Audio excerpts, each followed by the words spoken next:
Hi, I'm Laura.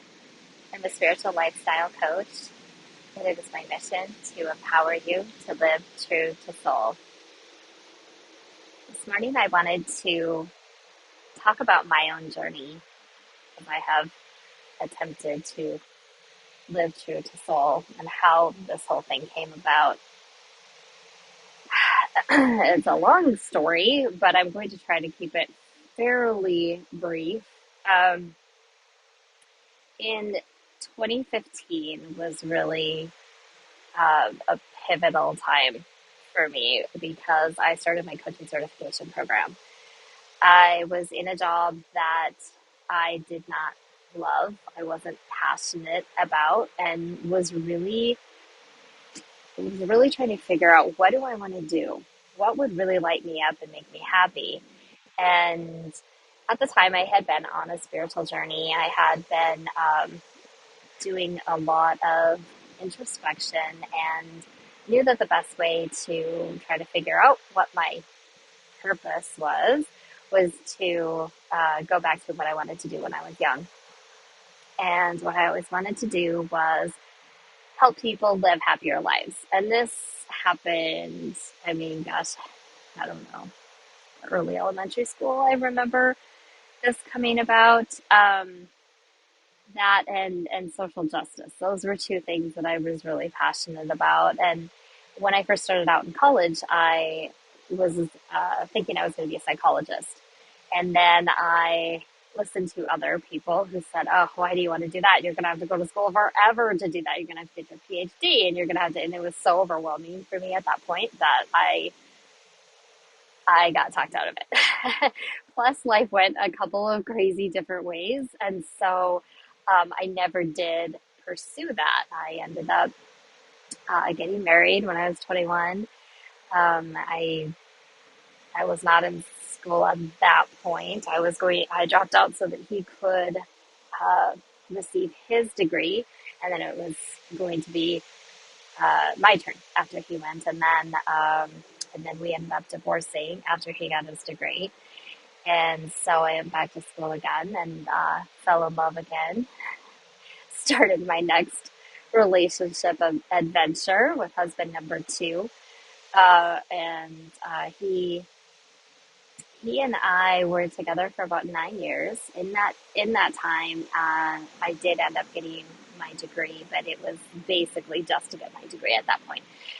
My focus was international relations. I really was fascinated by cultures and people, and loved that. But again, it was the psychology of why people do the things that they do.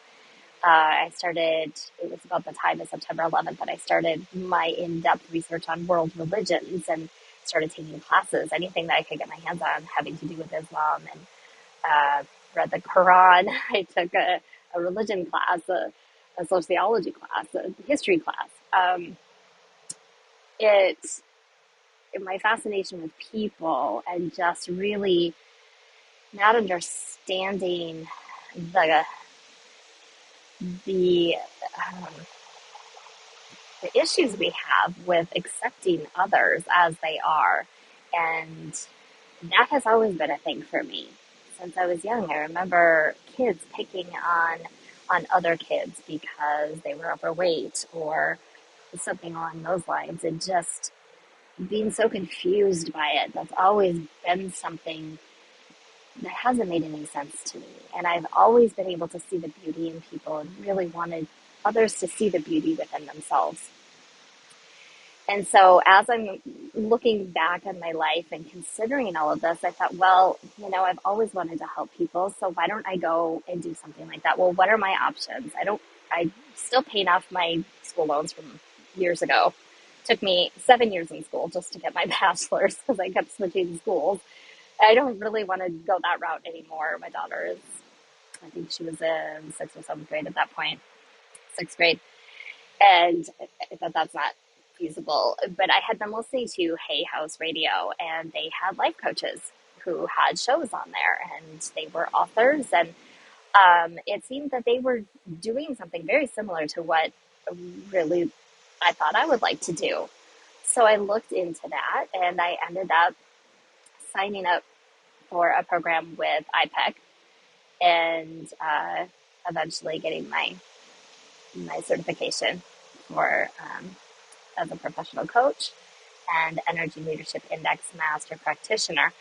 But so when I signed up for that, I started the program in March of 2016. I was engaged at that point to a man that I had been kind of on and off with for several years at that point, maybe 4 or 5 years. And so we became engaged on Christmas Day. And at this point, when we started in March, things were a little bit rocky. And then in May, that relationship came to an end.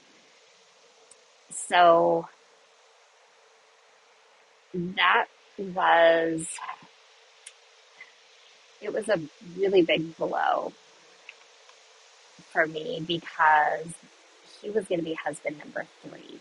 And so for this engagement to end before it started, um, and the realization that, I was in a job that I didn't feel aligned with me. And I had just started my coaching certification program, so I'm going through all these introspections. I'm looking deeply within myself. They had us do everything we would ask our clients to do, and all of this together equaled. If you're familiar with tarot cards, it's a tower moment.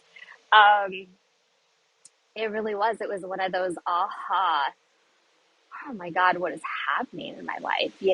How did I get here? Let's see, how old was I at that point? I was 40, 40, 41, 22, around there, early 40s. Um, it was a very pinnacle moment for me that realized, there's one common denominator here, and it's me. Whatever I'm doing isn't working. And so I need to start looking deeply at what that is and try to figure out what I need to do to create change within myself. So at the same time, one day when I was listening to Hay House Radio, I heard of an author of Meet Your Soul. Her name is Elisa Romeo. She's amazing. The book is amazing. Check it out if you can. And she was talking to Christiane Northrup about her book, and she was talking about how she teaches people to communicate with their souls. And it was just like this. Even now, I get I get chills when I think about it. I thought, oh my gosh, if I could learn how to listen to my higher self, my soul, then I would know exactly what to do with myself. I would know exactly what to do with my life and why I'm creating these experiences that I don't want to create anymore. And I was thrilled. And so I downloaded her book, and then I ordered her book, and then I realized that I could get private sessions with her. And so I got a private session with her immediately. And I had a couple of sessions with her.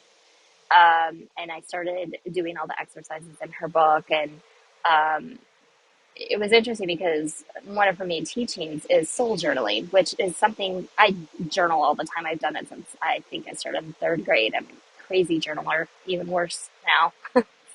It's a daily thing for me. It's more of a need, like drinking and eating, than anything else. Um, so she teaches soul journaling. So it's basically what I've already been doing, except with a different intention behind it. And so I started doing that, and what started coming out was very interesting to me.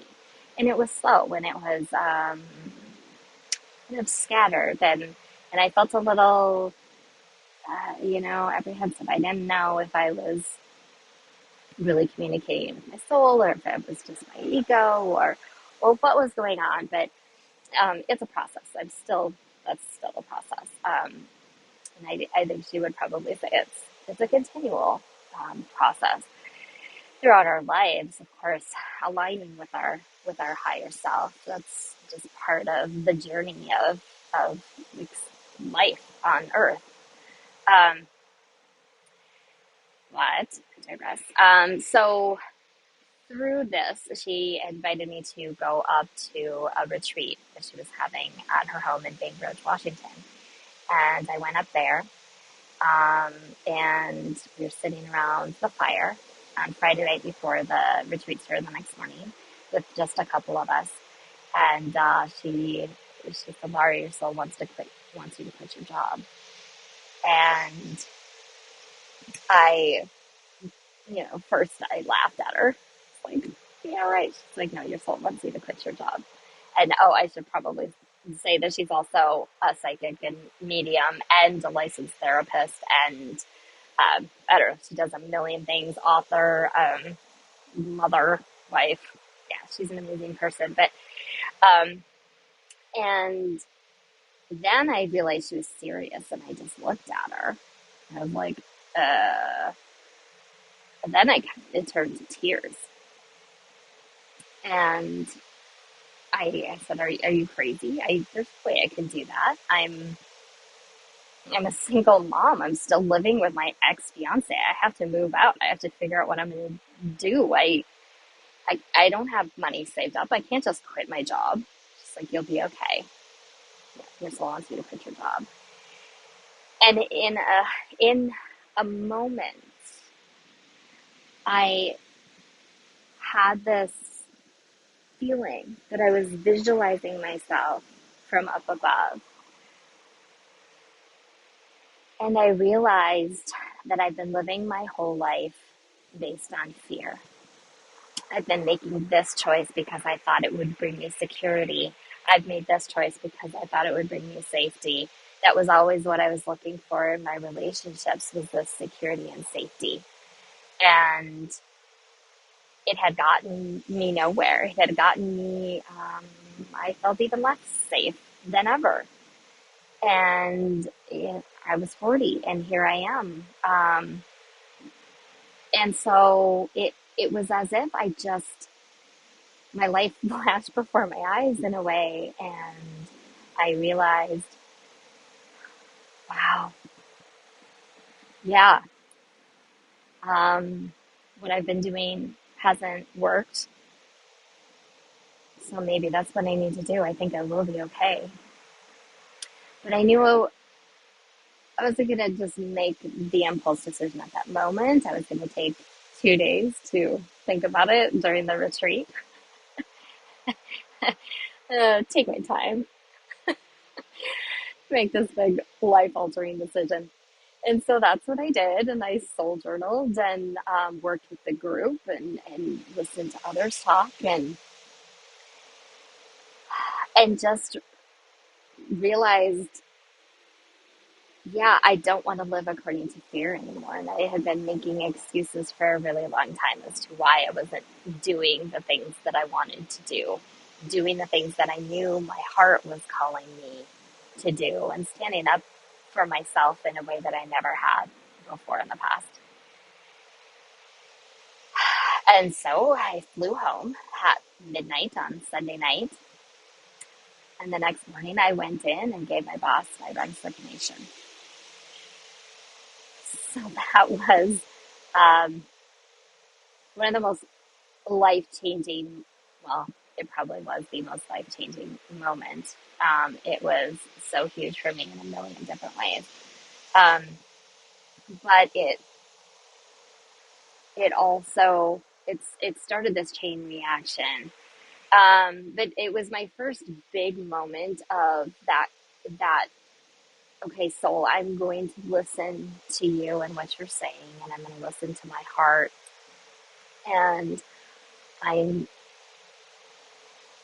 I'm going to start this relationship with you. And, looking back, did I make the right decision? I don't know. If knowing what I know now, I'm not sure I would have done something quite so impulsive, but at the same time, I wouldn't be who I am now that, um, without that choice, without this journey that I went on because I made that choice that day. So, you know, when you look back and I don't believe in regrets because everything has a purpose, everything's important, and this was one of the most life altering choices I ever could have made. So there I am, I'm unemployed. Um, my daughter was with her dad for the summer, so I had some time to kind of figure out what I was doing. I had to move out of my ex fiance that I was still living in his house, um, and didn't know where I was going to go. And Elisa had told me, she had said, "You need to quit your job and move to San Diego." That's what she said, because there were some synchronicities. There was three different times on that trip were people who should have known that I lived in the Los Angeles area. They should have known that because they had my information and everything, and they're like, "Oh, you live in San Diego." It happened three times, which to me is synchronicity that you pay attention to when something happens three times. And Lisa was one of them. And so she said, "No, you need to quit your job and move to San Diego." So at this point, I'm not knowing where I'm going, and so I'm like, "All right, I guess I gotta go to San Diego." So I'll drive south. I had only been down there, I don't know, once to take my daughter to Legoland or something like that. I hadn't done a ton of exploring down that direction. And so I just started driving. And of course, I stayed near the coast because that's what I love the most. And, I love the coastal areas, of course, but they weren't a whole lot different than where I was currently living, which was Redondo Beach. And I wasn't feeling it. And this was all about feeling at this point. It was all about my soul. It was all about following my heart. I was trying to retrain myself to get out of the fear-based thinking and into the love-based thinking. What would love do? What would my soul do? What would my heart do? And so I just drove up and down the coast, and and I was applying for jobs at the same time. Of course, I set up interviews immediately for other companies. Um, and strangely, all the doors were closed. I mean, these were interviews that people I worked with who I got along with great, and they loved me. They're like, "Oh yeah, I'll hook you up with this person. I know him. I'll call him personally and set that up for you." I had several interviews, and didn't even get a return call, return email. They like ghosted me, basically. I mean, straight up, wouldn't return emails. It was very odd. But again, purposeful and meant to be, right? This was the path. This was like the tough love path I had to take. So so I'm applying for jobs pretty much anywhere, San Diego, LA area. Applying for jobs everywhere.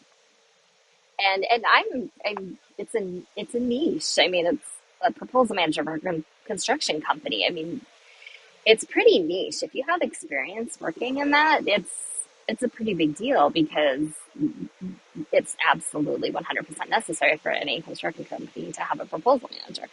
Either that or they hire out, but um, and nothing. The doors were closed. So anyway, so I'm in the meantime I'm wandering around, and um, I followed some more synchronicities. There was, let's see, how did this come about?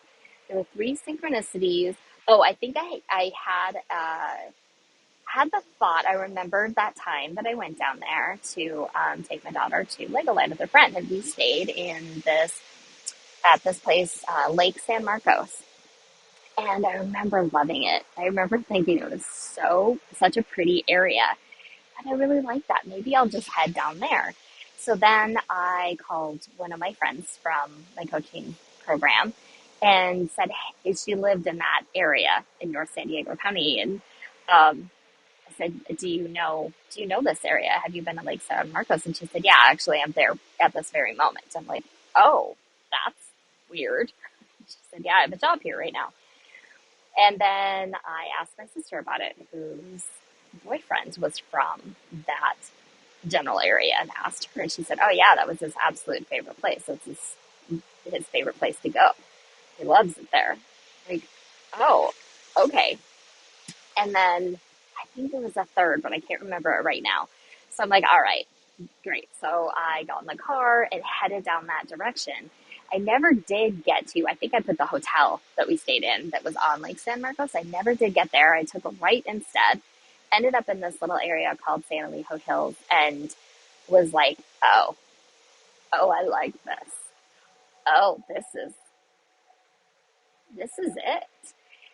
I really thought that was it. I mean, it was just this moment of, it was just this cute little, it was up about 6 miles from the ocean, up in the hills, and it was just this cute little tiny area of San Marcos, and there's this huge square of a park that was surrounded in birds of paradise, which is my favorite flower, and in a huge fountain in the middle of it, and surrounding it along each sides were townhouses, row houses, brick row houses with shops underneath, and there was a little wine bar and a little pizza place and a little yoga shop. I mean, it was just, I loved it immediately, and so right then I knew, and I kept being drawn back, and I had no idea how I was going to get a place to live considering I wasn't employed. Um, but I had enough at that point that I was able to put down a down payment. I think, I ended up um, um, getting my 401k money. That's what it was. That allowed me to pay in advance a couple of months, and I found somebody who was willing, and I got one of those row houses right across the street from the park. It was beautiful, and I didn't for a minute think that it wasn't going to work out. I just trusted 100% that I was fine. I mean, this was a beautiful 3 bedroom or 2 bedroom, 3 story row house. And it's not as if I went out and got a 1 bedroom or anything. I wasn't living in lack thinking that I was not going to get a job, thinking that this wasn't going to work. I was 100% in, and I was trusting, and I was going full bore, you know? Um, and uh, it didn't quite work out that way. Um, I did not get a job for 2 years, 2 full years I was unemployed.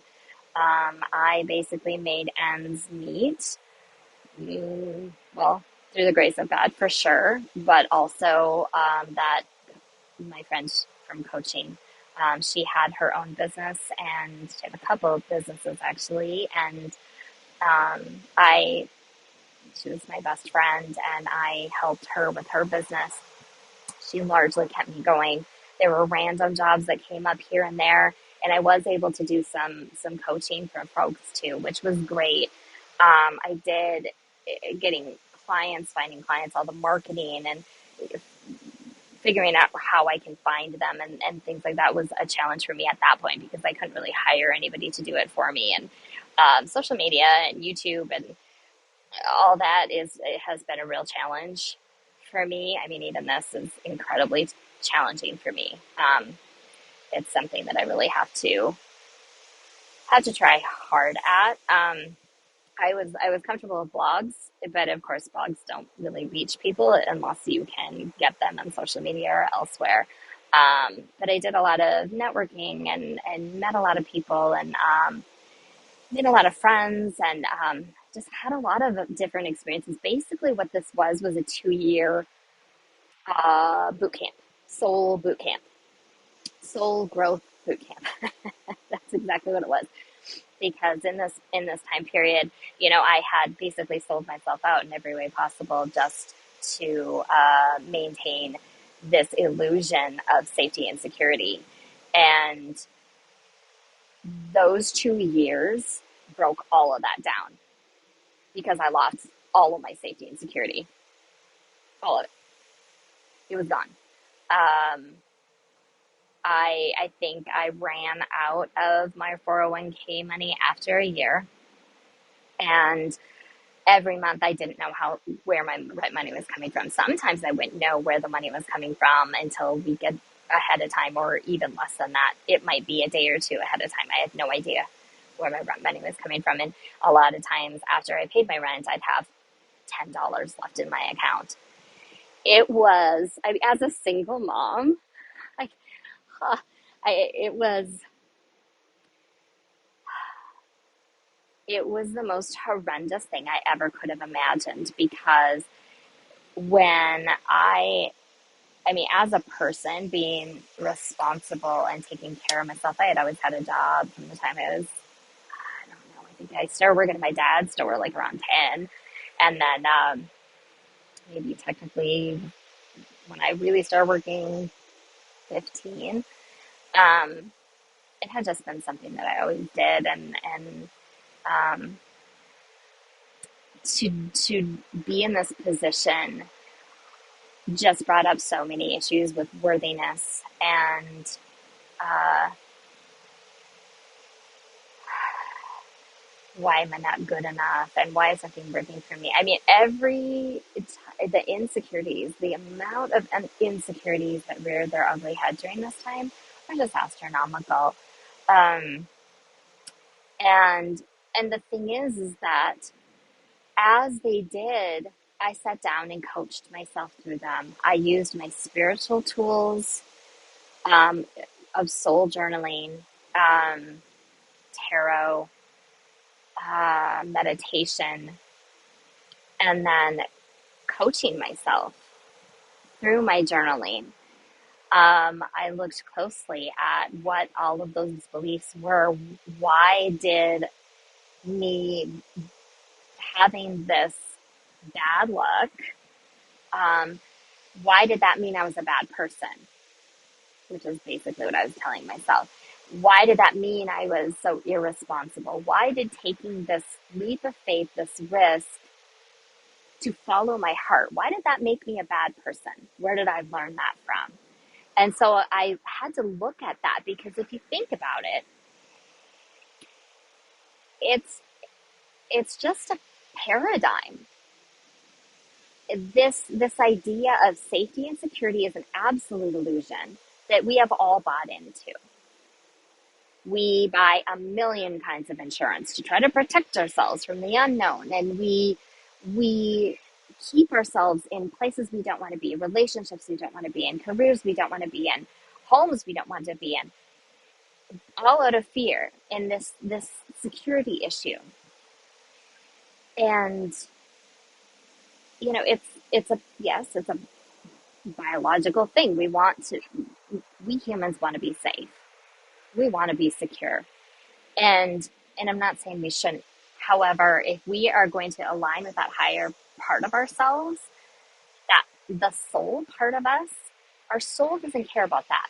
Our soul cares about experiences and what we can learn from those experiences. Our soul cares about growth because every time we can put a little kink or crack in that armor that we've learned throughout living in our society or culture or family or whatever, we get a little bit closer to what's real, which is what we were born as. It's our soul. We're spiritual beings living here. And this game of life is to remember who we are.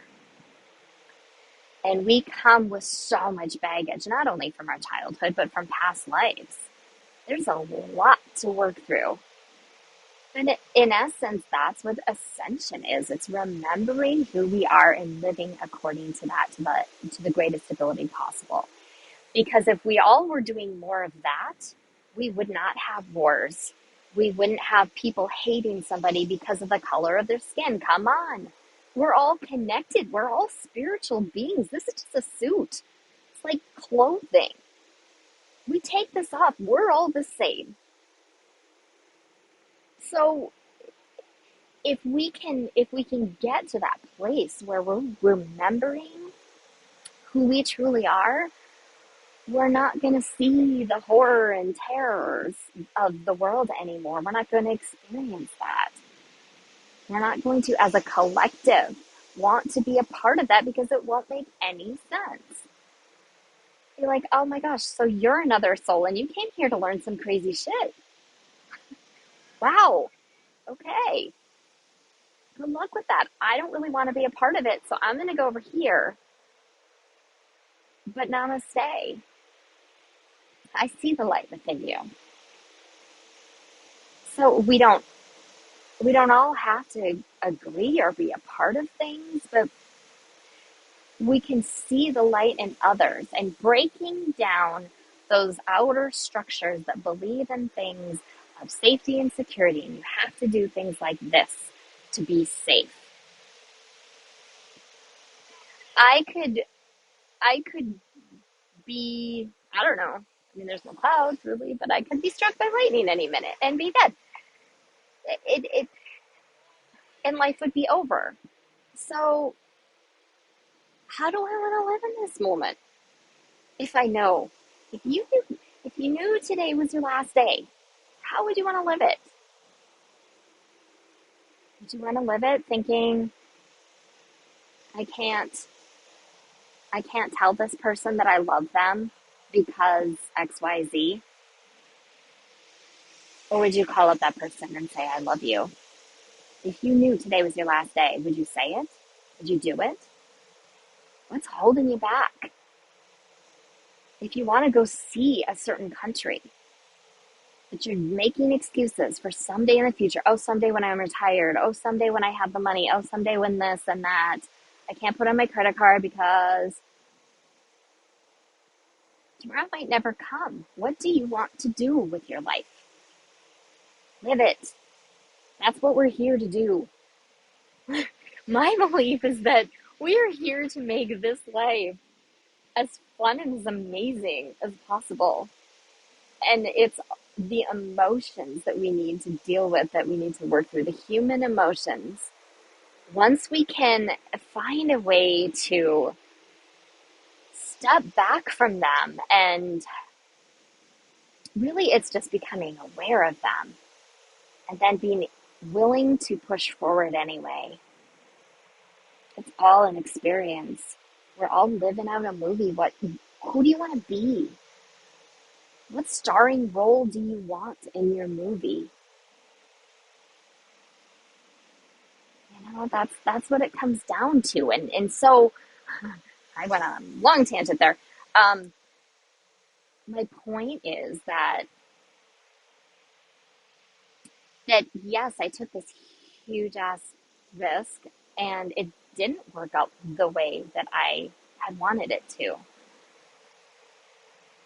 But it was an amazing experience that got me closer to who I really am. Now, the way that this ended was that I told the universe that if I ever had to put rent on my credit card, that that would be it. I would put in my 30-day notice at my home. And it finally happened in, let's see, I think it was July.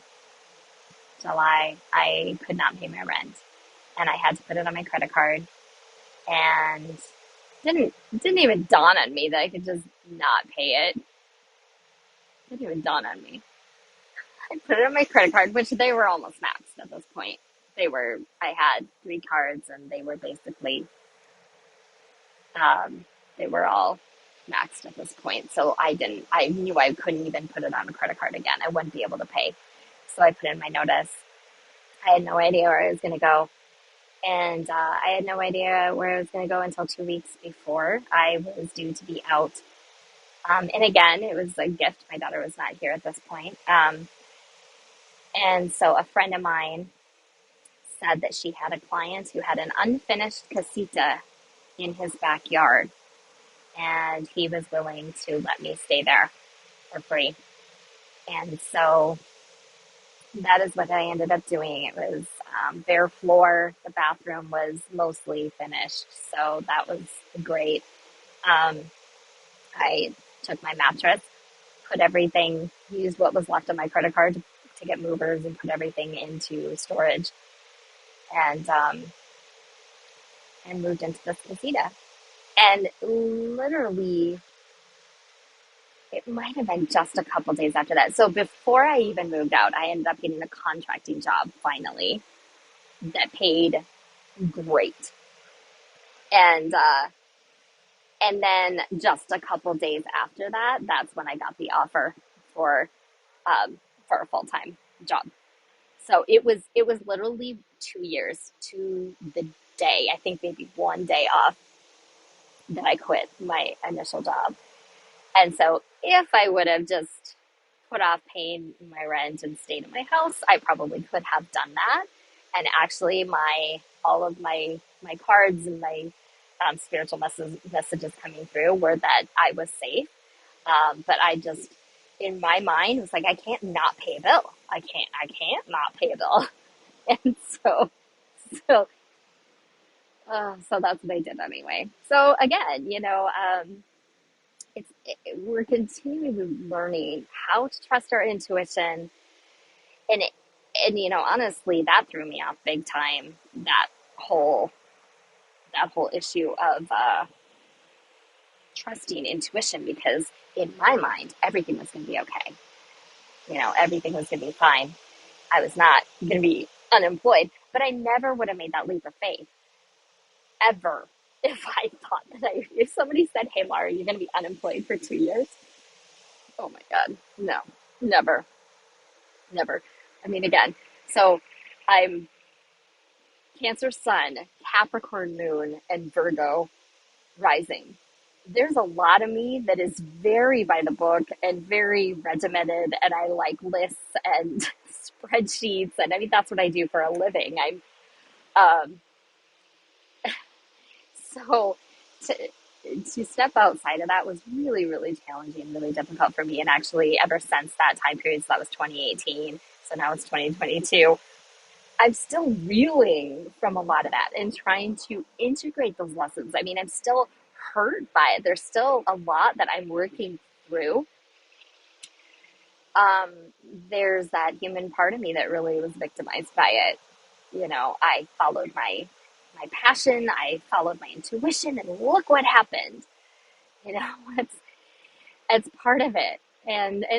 So I still have to work through that, and I still have to work through the doubt about moving forward with anything else. Is anything else possible for me? Certainly have doubt about taking any big risks again. Um, at the same time, that's the very human part of me. At the same time, I know it was all for a purpose. However, this is my next big leap of faith for me, because a big part of my past has been to not want to be seen, not want to be heard. And I shouldn't say that. Somewhere that was part of my programming was that I shouldn't be. Um, I I should agree with others. I should do whatever I need to do to make other people comfortable. And so I learned very young um, to be the bridge between other people. I remember being in groups where they'd be debating, of groups of friends, where they would be debating, and I'd be like, "Yeah, I can see your point. Yeah, I can see your point, Laura. What do you think?" "Oh, I agree with you both." I mean, I could never make an opinion. Even I was like this. I'm an empath, so I was just this chameleon that sort of blended into my surroundings. Another safety mechanism, right? It's all about, what do I need to do to be safe? What do I need to do to navigate this particular situation now? And because of my sensitivity, my empath ability, my intuition, my intuitive nature, I can do that really well without. And I never knew I was doing it, of course, when I was younger. Now I do, and I have to consciously like tell myself, oh wait, you don't need to merge with this person right now. You can allow them to have their own thing. But that was largely my MO, because I wasn't aware of it. I had no idea. It was just what I did. And so this is sharing my thoughts with you as if they're important is a huge thing, and letting you see me despite the fact that I just got up, threw on some mascara, and came to the beach.